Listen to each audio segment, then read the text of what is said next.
Las Vegas, October 1997. The desert air carried a particular stillness that night, the kind that seems to hold its breath before something momentous occurs. Inside the MGM Grand Garden Arena, 20,000 souls pressed together in shared anticipation. The particular electric current that flows through a crowd moments before witnessing something they've collectively dreamed of experiencing. This was no ordinary concert on Michael Jackson's History World Tour. This was Las Vegas, a city that understood spectacle as its native language, a venue where entertainment legends were measured against the highest possible standards of performance excellence. The massive stage stood prepared for the elaborately choreographed production that had already mesmerized audiences across Europe, Asia, and now America. The hydraulic platforms, the specialized lighting, the precise technical elements that would support but never overshadow the singular human talent around whom everything revolved. Backstage, in a private dressing room guarded by layers of security, Michael Jackson sat in characteristic pre-performance stillness, the calm gathering of energies that those closest to him had witnessed before thousands of performances throughout his extraordinary career. At 39, his face showed signs of the vitiligo treatments and surgical procedures that had become subject of increasing public fascination, but his eyes remained unchanged, enormous, expressive, containing mixture of innocence and ancient wisdom that had always created such compelling contrast with his explosive performance energy. His slender frame was already costumed in one of the military-inspired outfits that had become his performance signature, gold detailing against black fabric, creating visual statement of contained power, of discipline harnessed in service of artistic expression rather than dominance or aggression. A gentle knock at the door. 5 minutes, Michael. The voice of his longtime stage manager carried the practiced neutrality of someone delivering the same notification they had provided hundreds of times before, though the subtle undertone of anticipation betrayed recognition that what was about to unfold, however many times previously performed, remained extraordinary by any objective standard. Michael acknowledged with slight nod, his expression unchanging, his focus unbroken. For nearly 40 years, since earliest childhood performances with his brothers, this pre-show ritual had remained essentially unchanged. This gathering of self, this transition from private person to public phenomenon, this crossing from ordinary human consciousness into the particular altered state for which his most transcendent performances emerged. If this story of courage and human dignity moves you, please take a moment to like this video and subscribe to our channel. Your support helps us continue sharing these powerful moments that reveal how even painful encounters can sometimes create opportunities for transformative understanding. What no one present that evening. Not the thousands of fans who had traveled from across America and beyond, not the venue staff who had witnessed countless legendary performances in that same space, not even Michael himself, could have anticipated was how an unplanned moment of ugliness would create opportunity for extraordinary courage. How a single voice of hatred would trigger response of such dignified power that would transcend the specific circumstances to touch something universal. About human capacity to transform darkness into light. The concert began precisely as planned, the opening sequence unfolding with the meticulous precision that characterized all of Michael's productions. From the moment he appeared, rising from beneath the stage through swirling artificial fog, silhouette instantly recognizable against dramatic backlighting. The audience response was seismic, the collective release of anticipation built through months of ticket ownership, weeks of growing excitement, hours of waiting in lines that had stretched around the massive venue. For the first 40 minutes, the performance followed the established pattern that had already generated awestruck reviews across multiple continents. The perfect integration of music, movement, lighting, and staging creating sensory experience that transcended ordinary entertainment to approach something closer to collective emotional catharsis. It happened during the transitional sequence before Black or White, a song whose message of racial harmony had particular resonance in America of 1997, where superficial progress toward equality continued to mask deeper persistence of division and prejudice. The stage had momentarily darkened during costume change, Michael briefly absent while dancers maintained performance energy through carefully choreographed sequence. As he returned to stage, as the instantly recognizable opening guitar riff signaled the song's beginning, a voice cut through the momentary decrease in crowd volume. Loud, deliberate, carrying unmistakable slur directed at the performer who had just reappeared. The racial epithet, spoken with such projected volume that it carried clearly through the arena's carefully engineered acoustics, created ripple of shocked reaction through sections closest to its origin. On stage, Michael's response was physical and immediate. A slight stutter in his movement, a momentary break in the performance mask, a fraction of a second where genuine human reaction broke through the meticulously maintained professional persona. For perhaps 2 heartbeats, the most disciplined performer of his generation faltered, the choreographed movement briefly interrupted by unconscious physical response to verbal assault carrying centuries of hatred in its single syllable. What happened next would be described differently by various witnesses.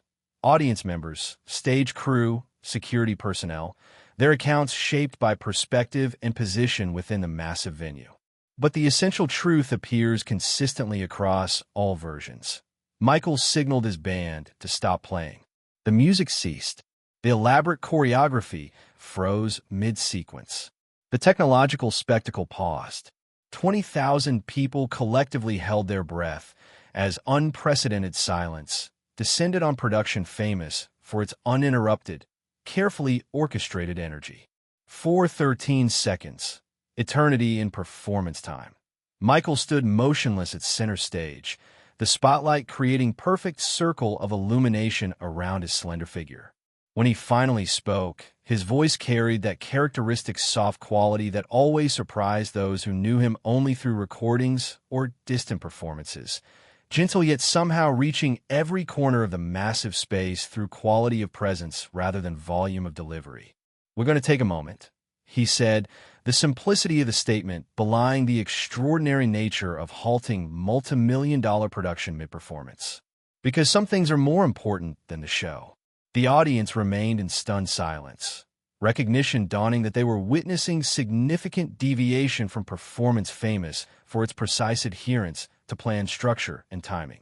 Michael moved to the edge of the stage, closer to the audience than the choreography typically allowed. "I've heard that word all my life," he continued, his voice gaining strength though maintaining its essentially gentle quality. "That word that's meant to make me feel less than human, meant to put me in a box, to tell me what I can and cannot be." He paused, his gaze scanning the arena with focused intensity that somehow created feeling of individual connection despite the venue's massive scale. "I've never responded to it publicly before. But tonight, in this moment, I think it's important to say something, not just for me, but for all of us sharing this space together. We'd love to hear your thoughts about times when you've witnessed someone respond to hatred with dignity rather than anger. Have you ever seen a moment where painful words became opportunity for greater understanding? Please share your experiences in the comments below." The silence in the arena had transformed from shocked to reverent. 20,000 people collectively witnessing an artist known for jealously guarded privacy addressing one of society's most painful wounds without the protection of lyrics or choreography. This was not Michael Jackson, the untouchable superstar, but Michael the human being, responding to dehumanization by asserting his complete humanity in the most public possible forum. "Look around you," he continued, gesture encompassing the arena's full expanse. "Look at who's sitting next to you, in front of you, behind you.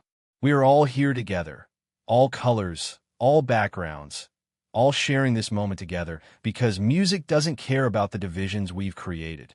Music doesn't see skin color. Music feels the same in every human heart regardless of what package it comes in." His voice carried not anger, but something more complex. The particular authority that comes from lived experience transformed into thoughtful reflection rather than bitter reaction. "I could respond to hatred with more hatred," he said, the statement hanging in weighted silence before he continued. "I could walk off this stage right now and end the show. I could have security remove that person from the arena. Any of those things might be justified." He paused, allowing recognition of these potential responses to register before offering alternative that no one present had anticipated. But instead, I want to thank him. The statement created audible ripple of surprise through the otherwise silent arena. Not for the word itself, never for that, but for reminding all of us that while we've come far, we still have further to go. For creating this moment where we can acknowledge the pain that word represents, the history it carries, and then choose differently. Choose to see each other's humanity first, to recognize that our differences make us beautiful rather than divided. As he spoke, something extraordinary happened throughout the arena. Subtle shift in energy that transformed 20,000 individual audience members into unified collective witness. People of different races, ages, backgrounds who had entered as separate entities, sharing only common interest in entertainment experience, found themselves connected through something more profound. Shared recognition of human dignity being asserted in face of its deliberate denial, of specific wound being transformed into universal healing. What Michael did next demonstrated performance instinct that transcended technical excellence to touch deeper understanding of human emotional experience. Rather than returning to black or white as planned, he signaled his band with gesture that communicated across the stage's expanse. The opening notes of Man in the Mirror filled the space. The song whose message of personal responsibility for social change had transformed from pop hit to anthem in the years since its release. But this performance differed from its usual tour presentation in one significant aspect. Michael sang it with stripped-down arrangement, without the elaborate choreography and production elements that typically accompanied it. Standing center stage in single spotlight, he delivered the lyrics with raw, emotional authenticity rarely revealed in his meticulously controlled performances. The technical excellence remained, the perfect pitch, the masterful control, but now serving emotional truth rather than spectacular presentation. As he reached the chorus with its call to personal reflection and responsibility, something remarkable happened throughout the MGM Grand Arena. It began organically, without prompt or instruction, people reaching for the hands of those beside them, creating human chains that spread through rows and sections, crossing the demographic lines that had initially sorted the audience into their separate groups.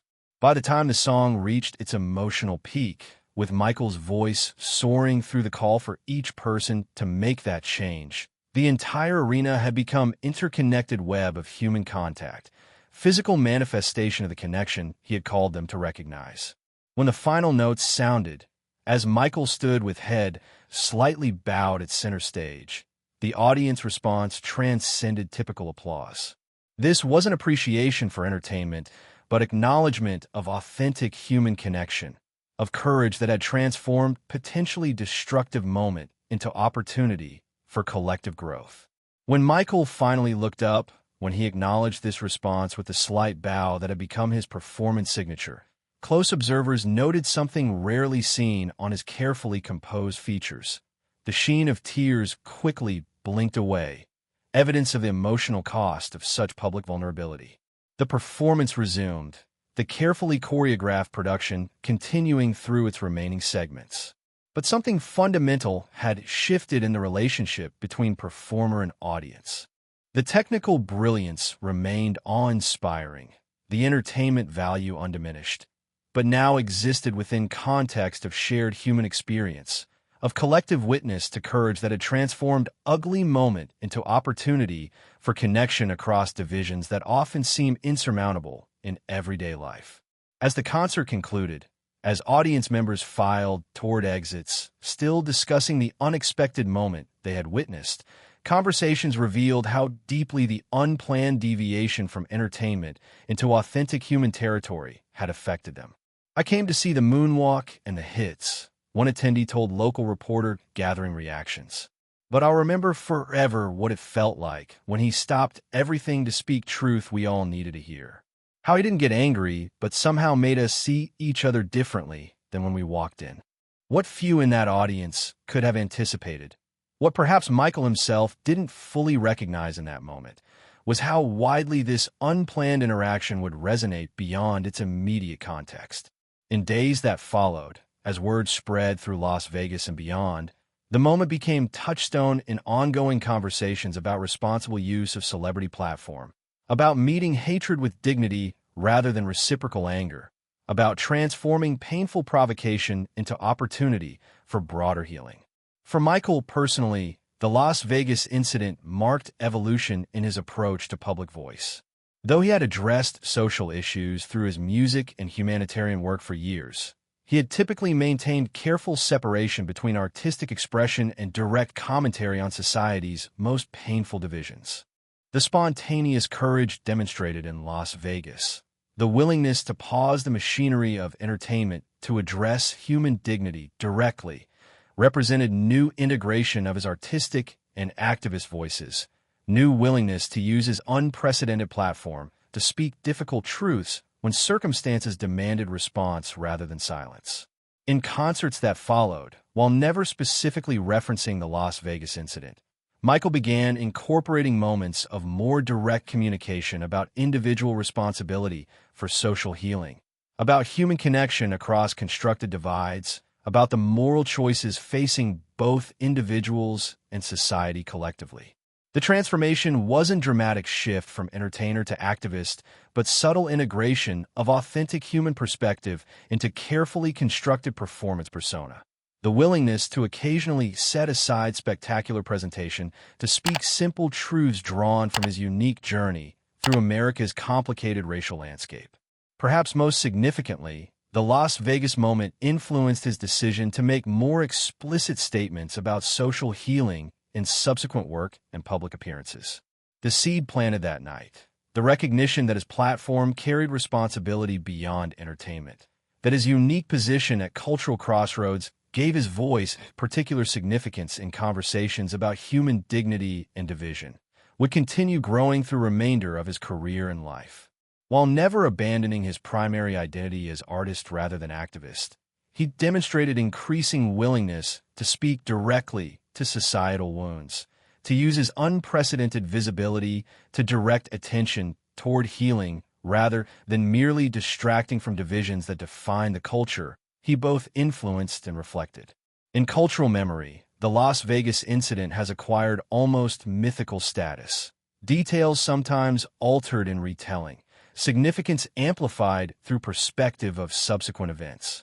But its essential truth remains consistent in accounts from those present. A moment when entertainment transcended to ethical witness, when carefully controlled performance yielded to authentic human response, when an artist known for perfectionism found courage to address imperfection in the society that had simultaneously elevated and isolated him through complicated dynamics of fame, race, and unprecedented cultural impact. If this story has touched you, if it has provided insight into how painful provocations can sometimes create opportunities for greater understanding, please like and subscribe. Share it with someone who might appreciate this glimpse of authentic courage from an artist often obscured by media narratives and public controversies.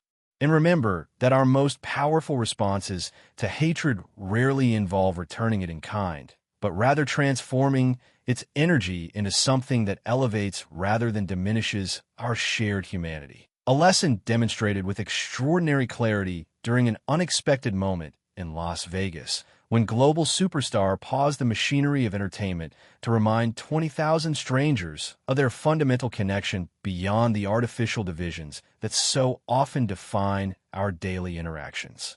In the complex legacy of Michael Jackson, a legacy that encompasses both extraordinary artistic innovation and complicated personal narrative, the Las Vegas incident stands as testament to particular kind of courage often overlooked in standard biographical accounts. The courage to pause at height of success to address painful reality rather than simply rising above it through privilege of fame. To use platform not just for personal elevation, but for collective healing, to transform moment that might have derailed lesser performer into opportunity for growth that transcended entertainment, to touch deeper human truth about our capacity to see each other's essential dignity beyond the labels and divisions that so often obscure it.